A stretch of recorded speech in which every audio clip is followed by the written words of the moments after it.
Rolls Royce दुनिया की सबसे लग्जूरियस कार्स बनाती है और दुनिया के सबसे अमीर लोग एक रोल्स रॉयस ओन करने के सपने देखते हैं। लेकिन सरप्राइजिंगली इसी लग्जूरियस रोल्स रॉयस की शुरुआत एक ऐसे लड़के ने की थी जिसका पूरा बचपन गरीबी में चाइल्ड लेबर करते हुए निकला। कहानी की शुरुआत होती है 1863 में। इंग्लैंड के एक छोटे से गांव में जन्म होता है हेनरी रॉयस का। जब रॉयस केवल 4 साल के थे तभी उनके फादर का बिजनेस बर्बाद हो गया और पूरी फैमिली सड़क पे आ गई। लेकिन ये तो केवल प्रॉब्लम्स की शुरुआत थी। इसके बाद महज 9 साल की उम्र में रॉयस ने अपने फादर को हमेशा के लिए खो दिया, जिस कारण उनकी मदर को मेड का काम करना पड़ा और रॉयस न्यूज़पेपर डिलीवरी करने लगे। अब तक रॉयस का फ्यूचर डार्कनेस से भरा हुआ था, लेकिन 14 साल की उम्र में उनकी लाइफ में एक टर्निंग पॉइंट आया। उनकी एक आंट ने हेनरी में पोटेंशियल देखा। वो ग्रेट नॉर्दर्न रेलवे कंपनी में गई और वहां 20 पाउंड पर एनम देके रॉयस को एज एन अप्रेंटिस ज्वाइन करवा दिया। अगले 3 सालों में रॉयस ने दिन रात एक कर दिए। दर्जनों बुक्स पढ़ के और फैक्ट्री में प्रैक्टिकली काम करके कारपेंट्री, मैथ्स और सबसे इंपॉर्टेंट इलेक्ट्रॉनिक्स का काम सीखा। 17 साल की एज तक वो एक फुली केपेबल मैकेनिक बन चुके थे।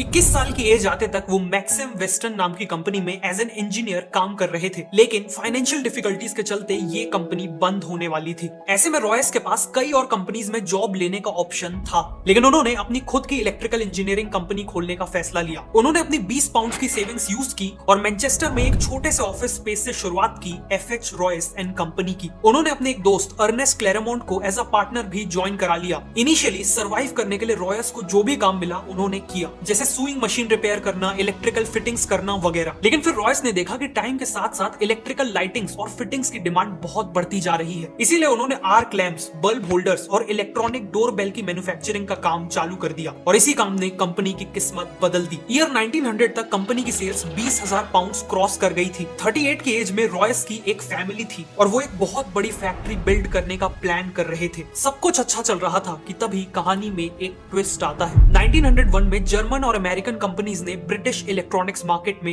एंट्री ले ली। कंपटीशन एकदम से बढ़ गया और इलेक्ट्रॉनिक्स इक्विपमेंट के प्राइसेस काफी गिर गए। पूरी कोशिश के बाद भी रॉयस का बिजनेस क्रैश करने लगा और इतनी मेहनत से बनाए हुए बिजनेस को फेल होते देख रॉयस की फिजिकल और मेंटल हेल्थ तेजी से खराब होने लगी। जब रॉयस ने डॉक्टर को कंसल्ट किया तो उन्हें एक सिंपल एडवाइस मिली। ठीक होने के लिए रॉयस को फ्रेश एयर में रहने की जरूरत थी। साथ में उन्हें एक कार खरीदने की सलाह दी गई ताकि वो अपनी बॉडी को बिना स्ट्रेन दिए ट्रैवल कर सके। रॉयस ने एक वेकेशन लेके खुद को ठीक किया और फिर डेकोविल नाम की एक फ्रेंच मेड कार भी खरीद ली। ये कार काफी आवाज करती थी, ब्रेक्स इनइफेक्टिव थे और ओवर हीटिंग जैसी प्रॉब्लम्स भी थी। हेनरी जैसे परफेक्शनिस्ट के लिए ये कार बिलो स्टैंडर्ड थी, इसीलिए उन्होंने डिसाइड किया कि वो इस कार में माइनर मॉडिफिकेशंस करेंगे। लेकिन जाने अनजाने उन्होंने कार को पूरी तरह ही रीडिजाइन कर डाला। ये रीडिजाइन कार ओरिजिनल डेकोविल कार से काफी सुपीरियर थी और यहीं से रॉयस को कॉन्फिडेंस आया कि वो अपनी खुद की कार्स बिल्ड कर सकते हैं और इवन कार्स का बिजनेस भी कर सकते हैं। उन्होंने एक छोटी सी टीम असेंबल की और अपनी नई कार को डिजाइन करना चालू कर दिया। सभी पार्ट्स की ड्राइंग्स बन जाने पर उन्हें वर्कशॉप में कास्टिंग के लिए भेज दिया गया। इवेंचुअली रॉयस की 10 हॉर्स पावर और 2 सिलेंडर्स वाली एक कार शेप लेने लगी और ऑलमोस्ट हर एस्पेक्ट जैसे क्वाइटनेस, लाइटनेस, ड्यूरेबिलिटी और रिलायबिलिटी में ये कार हर मौजूदा कार से बेटर थी। 1 अप्रैल 1904 को इसे सबसे पहले रोड टेस्ट किया गया और अपने पहले ही टेस्ट में इसने करीब 50 किलोमीटर का डिस्टेंस तय किया बिना किसी प्रॉब्लम के। रॉयस ने 2 और कार्स बनवाई सेम मॉडल की और इन्हें टेस्ट कर करके इंप्रूव करने लगे। अब उन्होंने वर्ल्ड क्लास कार्स तो बना ली थी, लेकिन वो अकेले ही इन कार्स को पूरी दुनिया तक पहुंचाने के केपेबल नहीं थे और ऐसे में एंट्री होती है कहानी के दूसरे हीरो की, चार्ल्स रोल्स। रॉयस एक एग्जीबिशन में अपनी कार्स को प्रेजेंट कर रहे थे और इसी दौरान इन कार्स पे चार्ल्स रोल्स की नजर पड़ी। चार्ल्स रोल्स एक पैशनेट मोटिविस्ट थे और सुपीरियर क्वालिटी की कार्स का सक्सेसफुल बिजनेस करते थे। रोल्स ऑलरेडी एक लग्जरी ब्रिटिश कार मेकर को ढूंढ रहे थे, इसीलिए उन्होंने रॉयस से मुलाकात की और कार्स को क्लोजली देखा। वो रॉयस से इतना इंप्रेस हुए कि बाद में उन्होंने अपने एक बिजनेस पार्टनर से कहा कि उन्होंने वर्ल्ड के ग्रेटेस्ट इंजीनियर को ढूंढ लिया है। अगले 3 महीनों में इन कार्स को बेचने के लिए चार्ल्स रोल्स और हेनरी रॉयस एक जॉइंट वेंचर स्टार्ट करने का अग्रीमेंट करते हैं और इस जॉइंट वेंचर से बिकने वाली कार्स का नाम होने वाला था रोल्स रॉयस।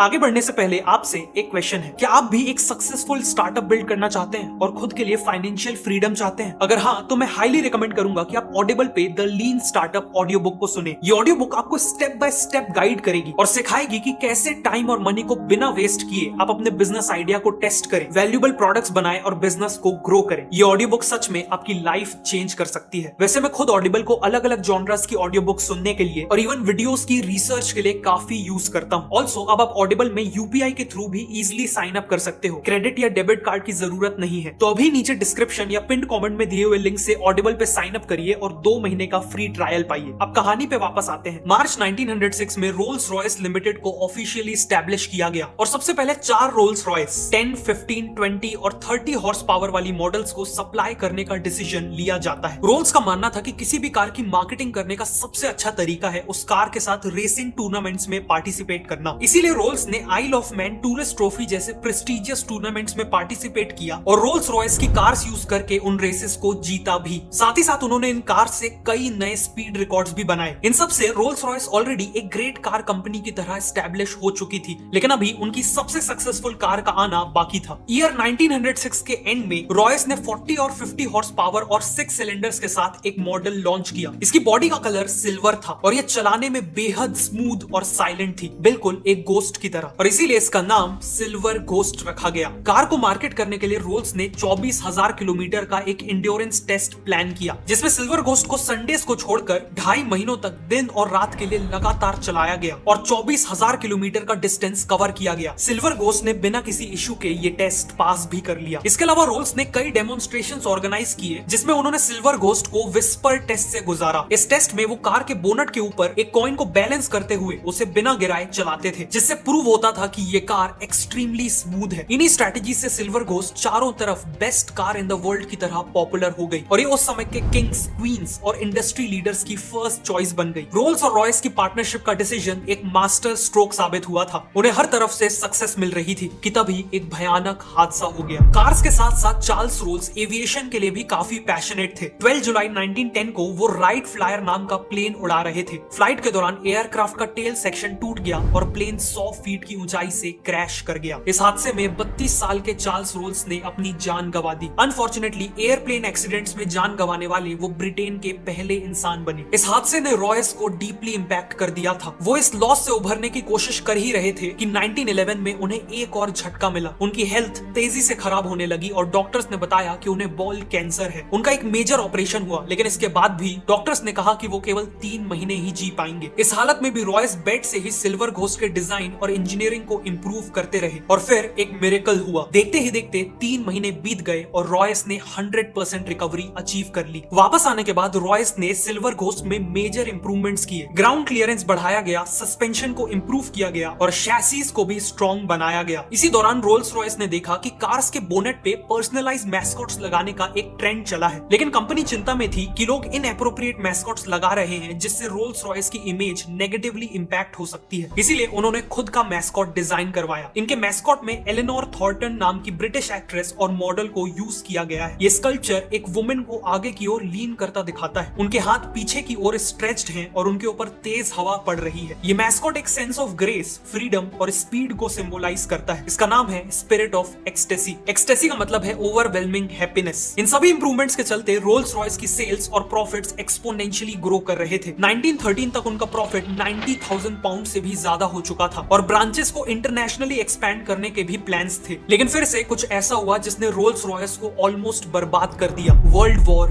1। 1914 में वर्ल्ड वॉर 1 की शुरुआत हुई, लेकिन रोल्स रॉयस इसके लिए तैयार नहीं थी। वॉर के कारण इकोनॉमी क्रैश हो गई, जिसका इंपैक्ट सबसे ज्यादा रोल्स रॉयस जैसी लग्जरी कार कंपनीज पे पड़ा। सेल्स क्रैश कर गई और कंपनी को एम्प्लॉइज को फायर करना पड़ा। सभी को लग रहा था कि रोल्स रॉयस वॉर को सरवाइव नहीं कर पाएगी, लेकिन रॉयस के दिमाग में कुछ और ही प्लान्स थे। रॉयस ने मिलिट्री अथॉरिटीज से मीटिंग की, जिसके बाद उन्हें रियलाइज हुआ कि वॉर में रिलायबल और हाई परफॉर्मेंस वाली गाड़ियों की सख्त जरूरत है। इसीलिए रोल्स रॉयस ने सिल्वर घोस्ट को मॉडिफाई करके एक आर्मर्ड कार में बदल दिया। कार की बॉडी में 8 मिलीमीटर मोटा आर्मर लगाया गया। एक रिवॉल्विंग टरेट भी लगाया गया जिसमें एक मशीन गन फिट की गई। इस कार को मिडिल ईस्ट के हार्श डेजर्ट रीजन्स में ऑपरेशंस कंडक्ट करने के लिए यूज किया गया। प्लस इनका यूज स्पाइंग मिशंस के लिए भी हुआ। ऑल्सो क्योंकि सिल्वर घोस्ट चलाने में काफी स्मूथ थी, वो किसी वुंडेड सोल्जर को कैरी करने के लिए भी बेस्ट व्हीकल थी। इसीलिए कई सिल्वर घोस्ट को वॉर एम्बुलेंसेस की तरह मॉडिफाई कर दिया गया। इनमें स्ट्रेचर्स, मेडिकल इक्विपमेंट्स और नर्सेस के लिए सफिशिएंट स्पेस बनाई गई और नाइट टाइम मिशंस के लिए इलेक्ट्रिक लाइटिंग्स फिट की गई। इन एम्बुलेंसेस ने हजारों जिंदगियां बचाई। फाइनली अपनी लग्जरी फीचर्स के कारण वॉर के दौरान रोल्स रॉयस कार्स को high ranking officers, diplomatic missions और किंग मैसेंजर्स के द्वारा भी यूज किया गया। मिलिट्री के साथ क्लोजली काम करते वक्त रोल्स रॉयस को रियलाइज हुआ कि ब्रिटिश एयरफोर्स अपने एयरप्लेन इंजन्स के लिए फ्रेंच कंपनीज पे हेवीली डिपेंडेंट थी और गवर्नमेंट डेस्परेटली चाहती थी कि कोई ब्रिटिश कंपनी ही उन्हें इंजन सप्लाई करे। इसी अपॉर्चुनिटी को देखते हुए रोल्स रॉयस ने एरो इंजन मैन्युफैक्चरिंग में एंट्री ले ली। रॉयस ने खुद एरो इंजन डिजाइन सीखा और 1915 में लॉन्च किया अपना पहला इंजन द ईगल। ये इंजन कंपटीशन के मुकाबले ज्यादा रिलायबल,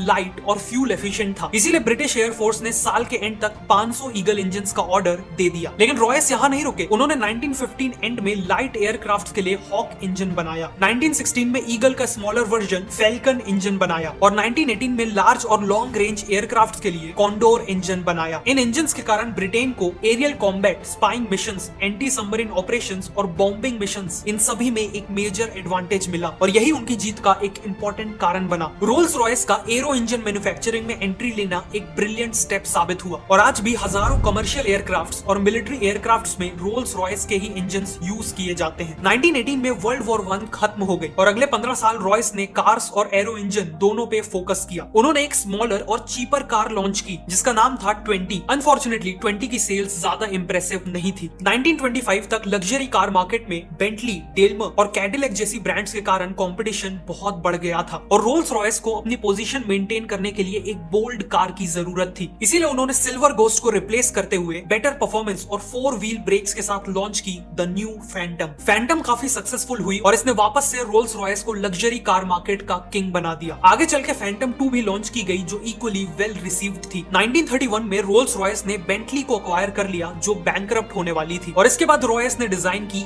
एक और आइकॉनिक कार बेंटली 3.5 लीटर्स, जो रोल्स रॉयस और बेंटली इन दो ग्रेट ब्रांड्स का एक सक्सेसफुल ब्लेंड था। लेकिन अनफॉर्चुनेटली रॉयस कभी भी इस कार को अपनी आंखों से नहीं देख पाए। 22 अप्रैल 1933 को 70 साल के सर हेनरी रॉयस ने अपनी आखिरी सांसें ली। कार के प्रोडक्शन से कुछ ही महीने पहले सर हेनरी रॉयस की डेथ से लेकर आज तक रोल्स रॉयस ने कई अप्स एंड डाउन्स देखे। एक तरफ फैंटम 3, सिल्वर शैडो और घोस्ट जैसी आइकॉनिक कार्स लॉन्च की, तो वहीं दूसरी तरफ 1960s में फाइनेंशियल डिफिकल्टीज का सामना करना पड़ा जिस कारण उनके एविएशन और ऑटोमोबाइल बिजनेस को अलग अलग कर दिया गया और करंटली रोल्स रॉयस मोटर्स को BMW ओन करती है। लेकिन आज भी रोल्स रॉयस अपनी आइकॉनिक कार्स के कारण अल्टीमेट लग्जरी का ग्रेटेस्ट सिंबल है। एक रोल्स रॉयस को ओन करना एक ऐसी मास्टरपीस को ओन करने जैसा है जो रॉयस के परफेक्शन और रोल्स के करिश्मा को सिंबलाइज करती है। डोंट फॉरगेट कि अपना खुद का स्टार्टअप स्टार्ट करना है तो ऑडिबल पे the lean startup audio book को जरूर सुनना और ऑडिबल के 2 महीने के फ्री ट्रायल के लिए नीचे डिस्क्रिप्शन या पिन कमेंट में दिए हुए लिंक को यूज करना।